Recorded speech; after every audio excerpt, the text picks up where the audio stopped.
Good morning mga ka-Renz TV natin. Dito tayo ngayon sa pahabaan ng common yan. Meron tayong nadaanan na nasunog na motorsiklo. Kawawa naman yung kapwa natin riders na nasunugan ng motorsiklo. Bakit ba nasusunog ang motor? Yan, yun ang konting tip na ibibigay sa inyo. Ito hindi ako mekaniko, hindi rin ako magaling na mga sa motor pero sinabi to nung pinapagawan ko.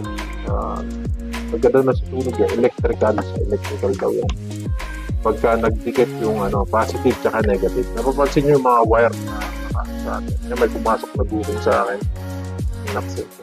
Mga wiring, may wire na, yung mga wire ng ating sasakyan, nakita nyo may mga batik para hindi magdikit yung positive tsaka negative. Tsaka pagka kasi nagdikit yung positive tsaka negative, nag-spark yun Yun yung nagkukos ng apoy. Kaya overloaded na yung yung sa mga nilalagay mo sa motor mo, mga accessories, mga ilaw-ilaw na yan. Overload. Tapos isa pang tingin ko dyan, bukod sa wiring, yung baka may leak na yung kanyang gasolina. Kapag may tulo kasi yung gasolina tapos nag-spark ka mas madali siyang masunog.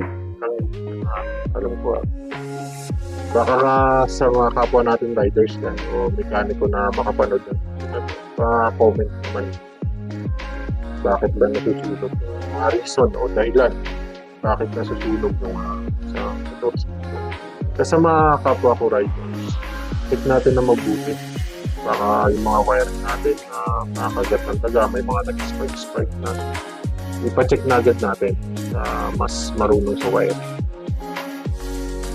Check natin mabuti. Kawawa naman yung rider. So, sunog yung motor niya. Tingnan mo. Grabe, ang lakas ng apoy. Pagka-pick up ko ng pasahero ko, dyan din kami dadaan. Sobrang traffic. Na-accept ko, pero okay lang naman. Pipick upin ko siya sa Robinson. Ihatid ko siya sa SM Pearl.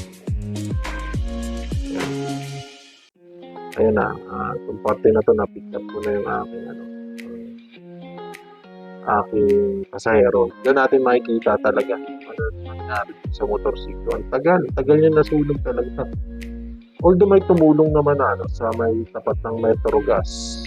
Kasi to sa Pearl. Tumulong naman sila na fire extinguisher siya, kaya lang hindi na kinaya. Nakasiguro ng dik ng gas niya, kaya mas nagliyad siya ng gusto. Sobrang lakas. Ayan nangyari sa motor niya, kalansay, sunog na sunog. Kawawa naman talaga yung riders.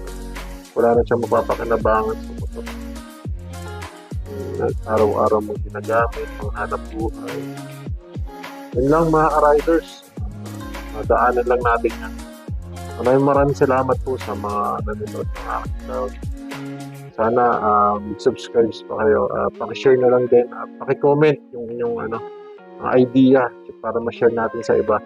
Bakit ba nasusunog yung motorsiklo? Yun lang. Maraming salamat. Ingat lagi. Ride safe. And God bless sa ating lahat.